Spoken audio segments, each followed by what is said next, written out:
or her asking questions. So Perfect.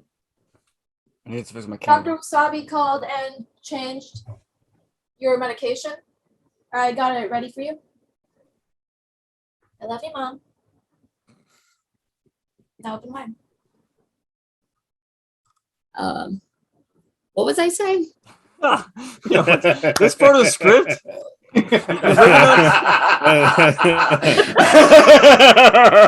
I'm so leaving this in here. I'm so leaving. Is that good? Good job. Like I froze for a second at the beginning. No. I'm like, what's happening?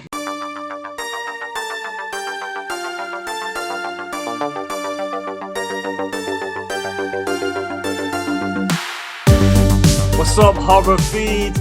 We are back. You're watching 3 Corners of Horror +1 exclusively on Horror Fiend TV on YouTube. Smash the like button. It really helps us. Let's start it off with Lexi. How are you today, Lexi? I am good. How are you? Excellent. Excellent. Thank you for once again coming on. Lexi recommended this film we're going to review, by the way. So this is her choice. So let's talk about it. Good to hear from you. JR, what up, son? Hey, another Hulu. Well, actually, I think this might be our first Hulu original. What? No, we did Actually, Fresh. We did be. Fresh. Or you guys? Fresh. Fresh. We did Our do second Fresh. Hulu original Yeah. called Run. Maybe it's a good title. Maybe it's telling you what you need to do. What up, Joe? Hey, well, Psychologist. I got dressed up in my psychologist because, you know, Lexi called me in for this one. Actually, Lexi recommended it for the psychologist is in. And I said, you know what? Let's do this for 3 Corners. So the psychologist is present for 3 Corners tonight. All right. I'd love to see it, man. Love to see it. All right. Like JR mentioned, we're going to be talking about the 2020 release. It is called Run, directed by Anish Chaganty. And it is a Hulu exclusive, as JR pointed out. It was supposed to be theatrical, but it came out during COVID. I got axed. Hulu bought it. And yeah, let's see what we think. Initial thoughts time. Let's get this started. Lexi, we're going to start with you. Initial thoughts on this one. I thought it was great. It was definitely from the title, you're thinking, okay, run. And so when I saw the girl in a wheelchair, I was like, how you going to run? So I thought that was really cool. So this is obviously going to get interesting because she can't run. So her version of running is pretty cool, how they put the title with the movie. Yeah, I agree with that. It is a good play on the I never title. thought about that. Joe, my boy, Joe, what's good? Well, Initial what's thoughts, up? brother? Well, actually, I really like this movie. And I saw this when it premiered. I want to say it premiered during Thanksgiving because Zachary, our son, was home. So we actually, all 3 of us sat there and watched it. And both of them quietly watched this movie. So it is kind of one of those that does keep you in. Is it horror? I guess we'll find out. However, you know, we all ended up liking it.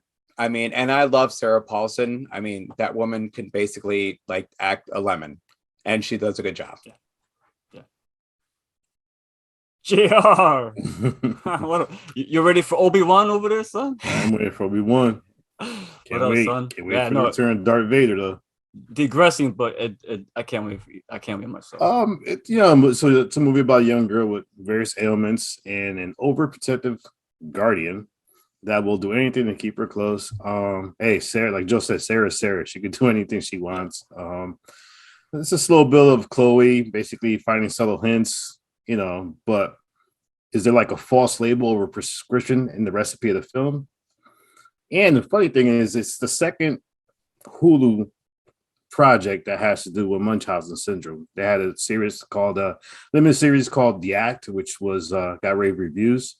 So Yep. another and the cool thing about this, I don't know if you guys know this, but there was a cool reference to a Stephen King movie in this show.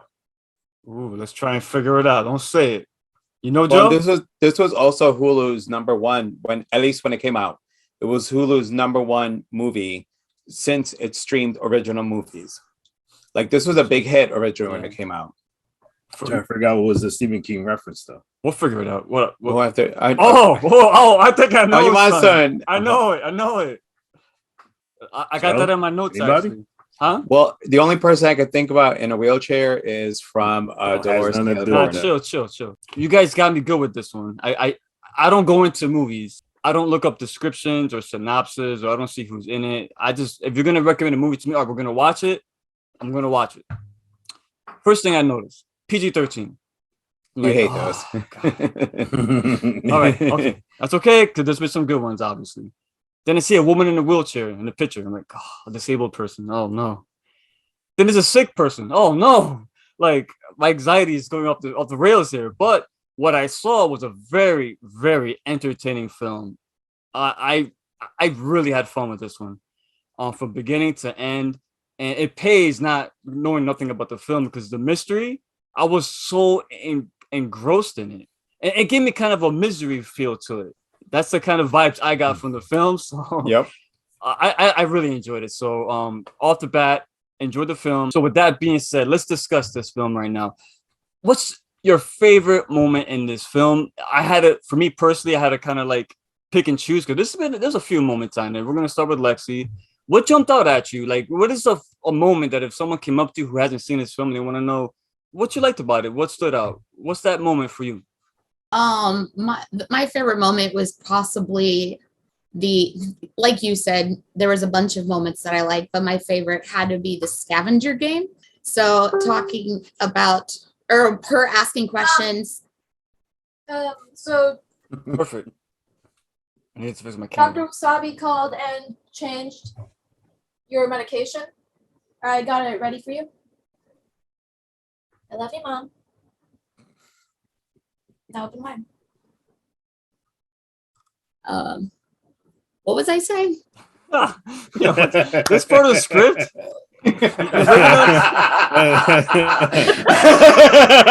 As I was saying, so yeah, the scavenger game was probably like the turning point for me. Although the Kroger bag portion where she's in the kitchen, she's trying to steal chocolates, that was a point setting up to the scavenger where she's just full blown trying to figure out what's going on. The psychologist. What up, son?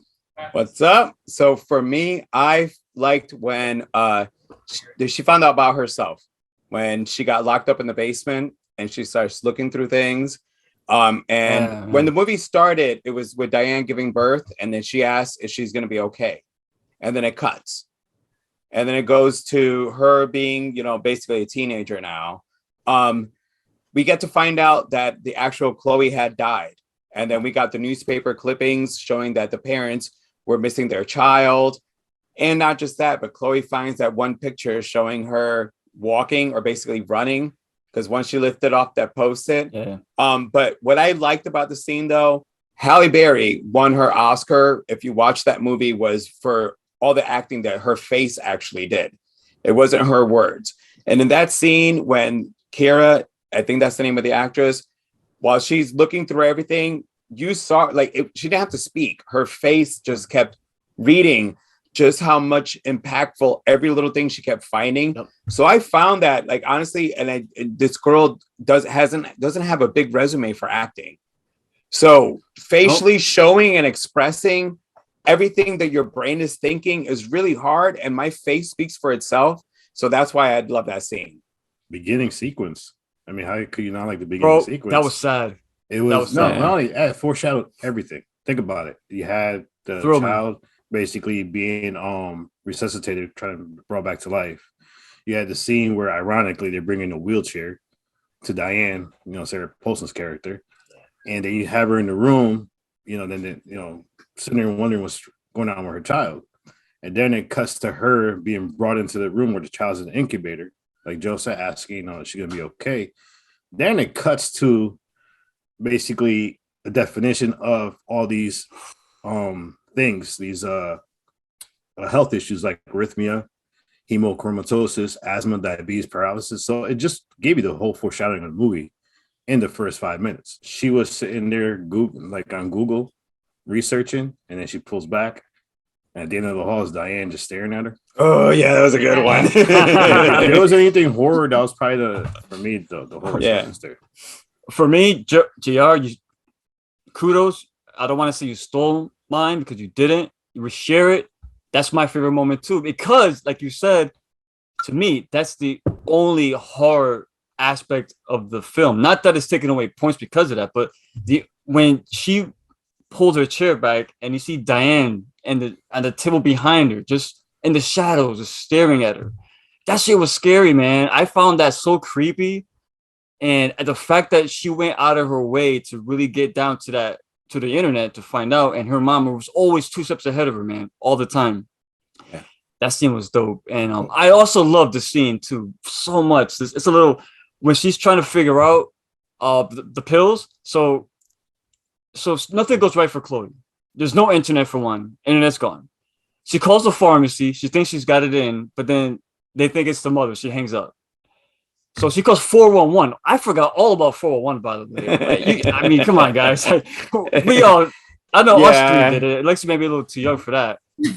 But 411, I totally forgot about that. Then when it tells you exactly. It's going to charge you. Not just that, but it tells you, what do you want to know? And GR, Dairy Maine. That's your Stephen King reference right there. Mm-hmm. Right? I caught it. That was an example, like, oh, Dairy Maine, so it was like, that was great. And then she called the random guy who was was arguing with his girlfriend. His girlfriend who thought he was cheating on him with Olivia. Her name was Olivia. Yeah, nothing went right for her. Everything was going wrong. I love that.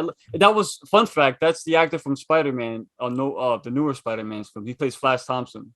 Oh, really? Revolti? Tony Revolti. Yes, Tony Revolti. Yes, that was him. A little voice acting cameo. That's where I saw him, and I'm like, was wondering why when I saw him on IMDb where he's gonna pop in. Yeah, I'm like, that was it, dude. All right. So that whole sequence, was smiling rather from ear to ear because I loved it. That just brought so much levity to it because the subject material was really tough. Like JR mentioned at the beginning with the baby in the incubator, and you see it's breathing slowly. Like, oh man, that heartbreaking. But the movie does break it up into like, it ain't all. It's not a jury movie at all.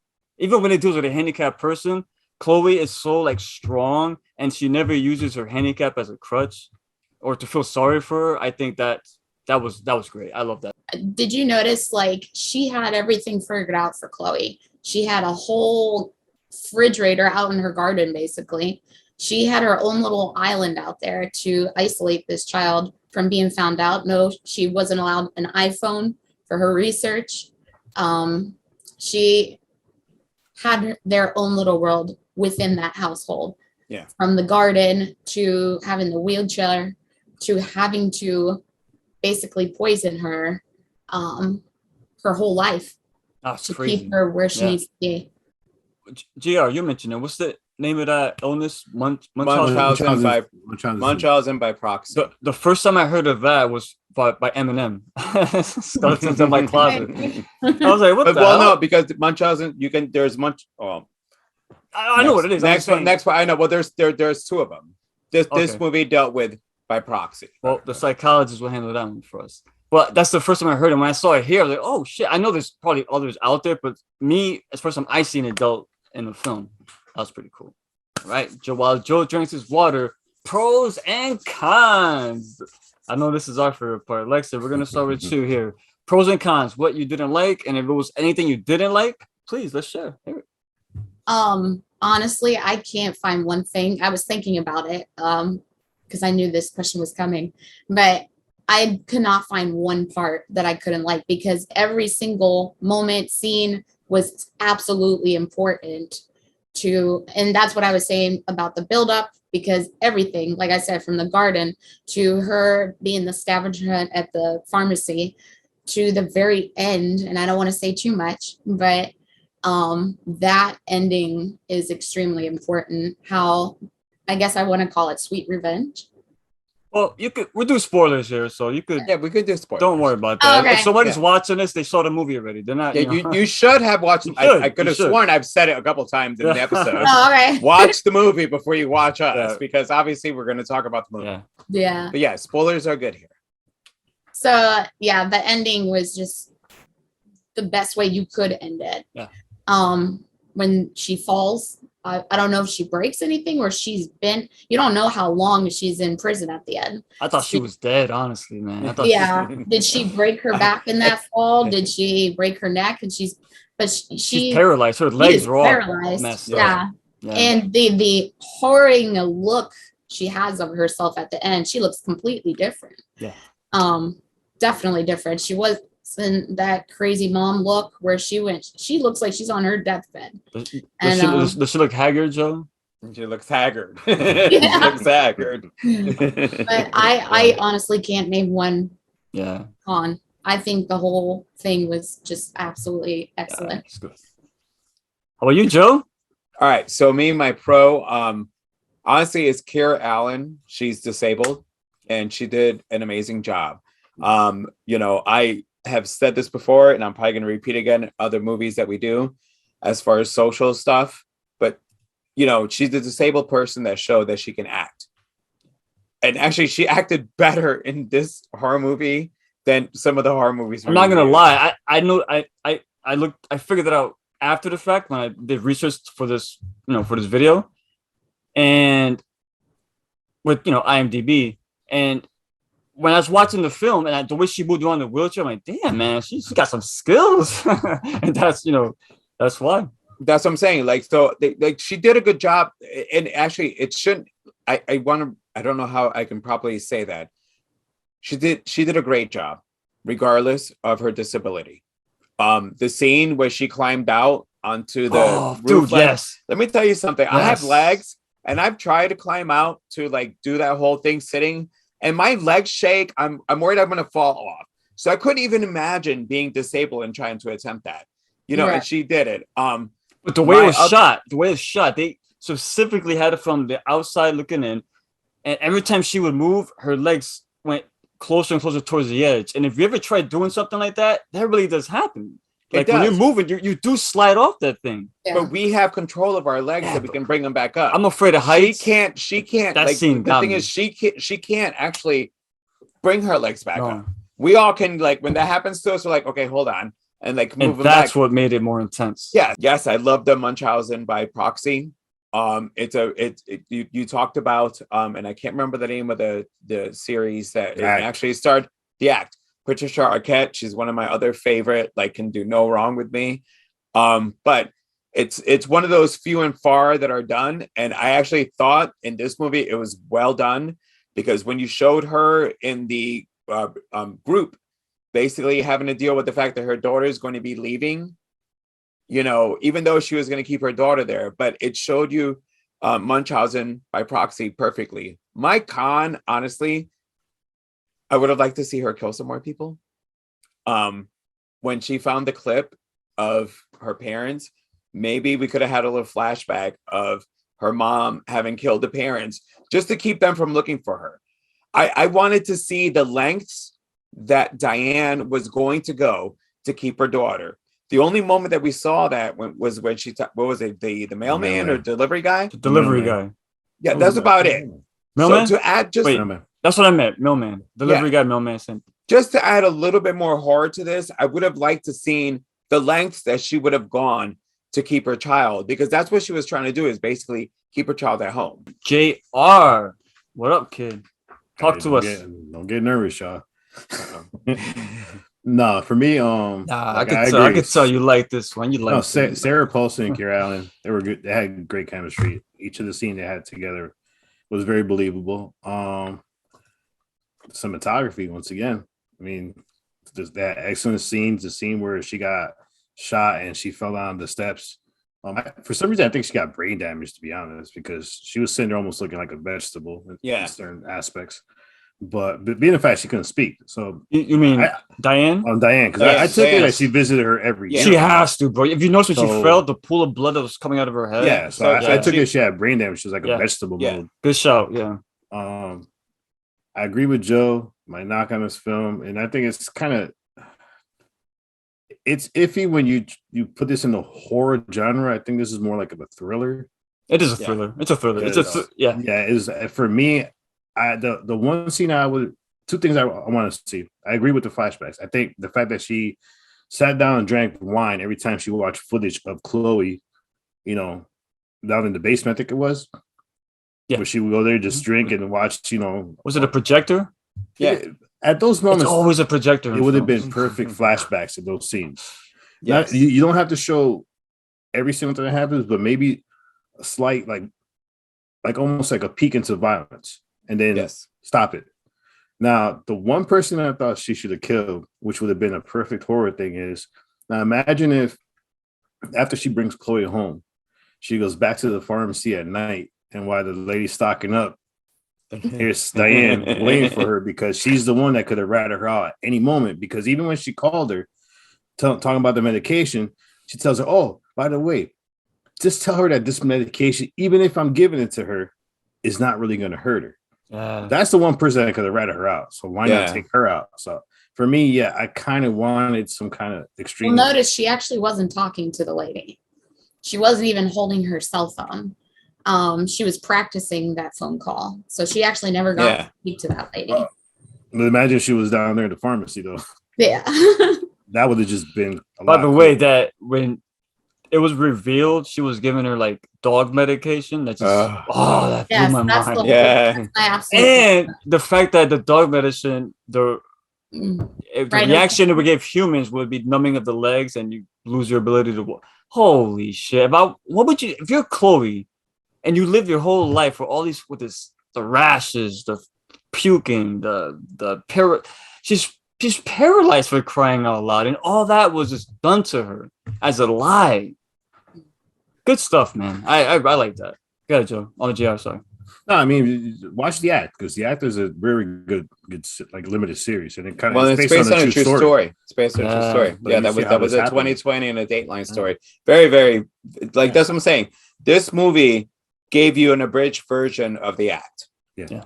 You know, but it did a great job in showing you the lengths that some people will go, you know, just to keep someone sick, but to give their life a meaning, because it's all about taking care of that person. So that's insane, dude.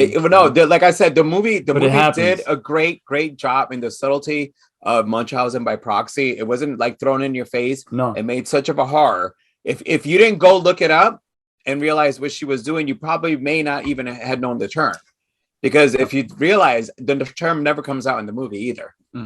This movie could have borderline Lifetime movie. Yeah. However, had it not been for the acting done by your lead and supporting, you know, that's where that's where this movie was, and it was a good story, dude. Yeah, it was, because like I said, the scene when she's going to the pharmacy, it's got that intense music. All right, she's wheeling across the street. Boom, boom. She goes to the pharmacy. All of a sudden, she runs into that line. I'm like, oh my god, sir! All of us been. Can I cut through you? We've all been. I'm in a wheelchair, and the guy's like, no. Oh wait, hold on. Yes, you can go ahead of me.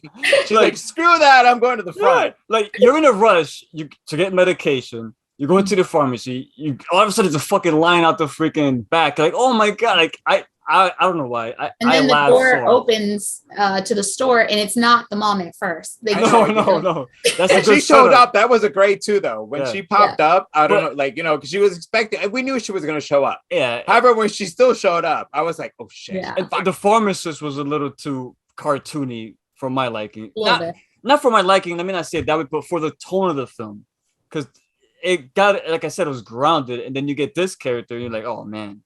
She's borderline cartoon right now, but it's fun. I enjoyed that. So I don't really got nothing bad to say about the film at all. I mean, other than the fact that towards the end, Sarah Paulson's character, Diane, was so over the top.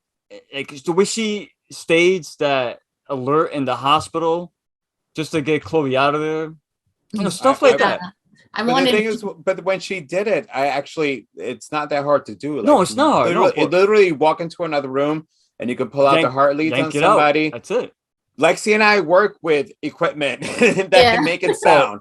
Yeah. So basically, I know what equipment to go in there and yank out from off of you. But even when the nurse goes in there and she sees Chloe's missing, the screen says, "Yeah, exactly." It did. That little one. She saw the screen said, "Oh, it was something. It was disconnected."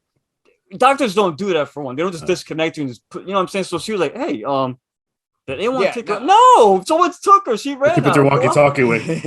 Yeah. But that part was important, I felt, because she goes for the button. She doesn't try to pull anything off. I don't think she can technically move because she had almost killed herself, really.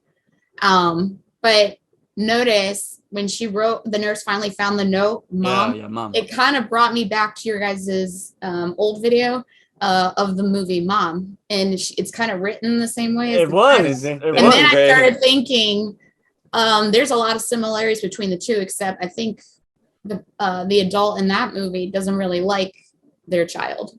This movie, Run, the mother extremely wants her child and going throughout great lengths to keep her. So Yeah. I don't know. It just reminded me of that other movie. What's that called? Mothers of Monsters? Yeah. Mothers Yeah, and Monsters. That was a good show, Lexi. That was one of our first wasn't that reviews. actually our first review? That's what with Joe. That's what Joe came out. That was when I joined on. Dude, that's Joe's fucking debut. Good call, Lexi. Down the home stretch, guys. Before we continue, we all cheer for big bottles of beer. Salute. Cheers. Yeah. All right, closing thoughts. Let's get into this now. We're gonna wrap this up. Lexi, we're gonna start with you. Give us your closing thoughts. Any notes you got? Anything else you want to get off your chest? And then if you want to score it, let's do it. Overall, the movie was awesome. Like I keep pointing it out because it is. I felt like every scene was just extremely important. It was a build up from the very beginning to the very end, from the mother losing the baby, stealing the baby, and then finding the clippings. And then the whole part I didn't point out before was how they kept saying, "Oh, I need you," or "You need me," or something like that. And those are extremely important words to the mother. When she finds out that, the part about which we didn't even mention, how she's waiting for the letters to come in about the school. And the YouTube, she was watching the school on YouTube when the internet was working. And a lot of the stuff from the school was about be boundless, be strong, be brave. And so when she looks at the end of the hospital scene where they're at the staircase, she sees the school that she applied for and they congratulate her for, which she never finds out till the end and finds the family clippings. But my TV just went off by itself. Sorry. I'm telling you, my house is haunted. Anyway. So she sees the be boundless, be brave, be strong again in the hospital. And it's like the moment she needed. And she's like not trying to move the wheelchair. And finds that she actually moved her legs, and she's like, "Well, I don't need you." That was awesome. I think just everything building up, it just all meshed well. They did great. I loved it. You know what I liked about that too is the fact that even at the end, she still couldn't walk 100%, not quite yet at least. Nope. I liked the fact that it shows you that the years and years of that medication really damage it did to her. That's the whole thing, though. Any other film would have had her walking about and being normal, but I like the fact that she still messed up. Props on that. Honestly, props on that, because they could have easily gone out with her walking into the prison. But it still showed that she still had the long-term effects of the medication that her mother had been feeding her. Because she said, "Do you think or was I ever sick?" And I don't think she actually really wasn't had a problem. No, she wasn't. That's why she did that because the other baby was premature. So to follow that, facade, she had to make her. Well, the girl she stole, she had to make her sick just to follow that. But all right, if you're gonna be paralyzed from, why give her all the other ailments? That's crazy, bro. Right. What's your score though? Oh, out of 5 out of 5. 5. Okay, so 5. Yep, there you go. Bing! Perfect score right there. How about you, Joe? All right, so me, all in all, honestly, I like this movie. Actually, I liked this movie the first time I saw it before we decided we were going to review this.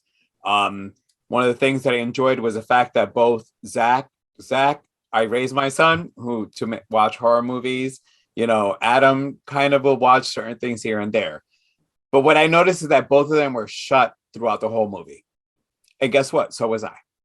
Yeah. So I rate movies differently, and we do this show, and I like to listen to you guys' perspective in order to know if my score is going to go up or down. Because I know this movie actually doesn't have like a lot of kills. It was a great movie with Munchausen by proxy. It's very hard to do, and it was done in this one. And you know, anybody who's a parent and who's got their child that's about to be leaving their home knows how much it hurts knowing that your child's leaving, and you're not going to go to these lengths that it did in this movie. However, it was good in this one. So me, originally, I was going to give this a 3.5, but listening to Rick is my boy on, like, you know, like when I see that his eyes open up a little more differently to go outside of what we're normally used to, but I'm going to give this a 4. This is a 4 for me. JR, closing thoughts, brother. What you got? I'm just looking at y'all faces real quick before I start talking. I'm used to you already. He's about to slap us all around. I'm gonna surprise you guys. Okay, if this wasn't Sarah Paulson and Kiera Allen, I would have scored this a lot lower. I just think they controlled the pace of the movie. They controlled every scene. Their presence was always there. Like I said, the one knock I'll give it is I did want some kind of horror element to it, as far as, like I said, the pharmacy scene, kill the pharmacist, because that would have been kind of a how to put it. Yeah, she was in on it. Oh, not in on it. No. Well, if you kill the pharmacist, you're mean, kind of clearing your way of getting caught. Yeah, well, no, like that's a person in your way. If you look at it, it would have been kind of a message to Big Pharma here, because a lot of us take medications that are damaging our bodies unknowingly, sometimes knowingly. So if she would have killed the pharmacist, it would have kind of been a message. Yeah, Joe elevated horror. Yeah. So basically, let's kill the person who's giving out the medications, killing everybody. Yeah, that's true. So that's true. For me, I kind of wanted at least one. Like the mailman scene didn't really do none as far as it was good. It was good, but just for me, I wanted that one scene where she's like, all right, you interfered. You basically gave my daughter information that she shouldn't be having. So I'm going to take you out to protect my daughter and protect myself from getting caught. Yeah. So that being said, I'll give this movie a 4. I had to call the psychologist in for this particular movie because I was like, oh my God, this is perfect to hear your opinion, because it's a mind fuck. My closing thoughts, man. I'm going to keep it real quick and simple. Real quick. You guys mentioned I've been waiting to say this. You guys mentioned the name, the title of the movie's Run. And it's quite ironic that one of the main protagonists is, you know, in a wheelchair. But if you notice, when Chloe discovers the newspaper heading and she finds out that Diane, you know, kidnapped another baby from the hospital, from, you know, the daycare center. And the headline read up, unidentified abductor still on the run. And they made sure they highlighted that. Was that what was at the end when they said run dot? No, it was when Chloe picked up a newspaper. It said an unidentified abductor still on the run. She's on the run. So again, that's another play on the name of the title of the film, which I like the fact that that's all they gave it. They didn't make it too much of a big deal about that. So that was pretty cool. But yeah, like you guys said everything you needed to say. I enjoyed it. It was fun. I also give it a 4. I love the ending. Sweet Revenge. Good film. I'm going to give it a 4. Thank you for recommending this. Lexi brought it up. I would have never seen this if it wasn't for you, honestly. But yeah, see, that proves if you're a horror fiend, if it's PG-13, hey, give it a chance. Like you might like it. You might like it. Thank you. And like I said, this was Lexi's choice. But you know what? I thought about this would be fun to put for us 4 to do. Yeah. Yeah. Just because I thought of you guys immediately. I was like, this has to be done. Well, it's a good palate cleanser from Firestarter. So hey. I mean, JR went from a 0.5 to a 4. I'm still wiping Firestarter off me. All right, yeah, let's go. Horror Fiend TV, guys. Thank you for joining us on this episode of 3 Corners of Horror. I'm Ricky Grimes. We have our guest Lexi. We got JR, and of course the psychologist is in, or is he out? I'm on vacation. He's on sabbatical. I'm about to go on vacation. I'm going to go on vacation. He's out. Guys, thank you. Come back next Tuesday, 8 p.m. for another episode, Three Corners of Horror, here on YouTube, Horror Fiend TV. And with that being said, stay scared. Peace. I've been doing this for a very long time, and I'm significantly older than she is, and I was acting when I was her age, and I was not remotely as self-possessed, didn't have half the talent that she does. I know that there is a limitless future for Kiera, and I feel very honored to have had, like I said, a front row seat for the arrival of Kiera Allen. And I, for one, cannot wait to see what she does next. Congratulations, Kiera. I love you. I hope you'll continue to take my calls, and I feel very lucky to know you. Acting with you was a dream. Knowing you is an even bigger one.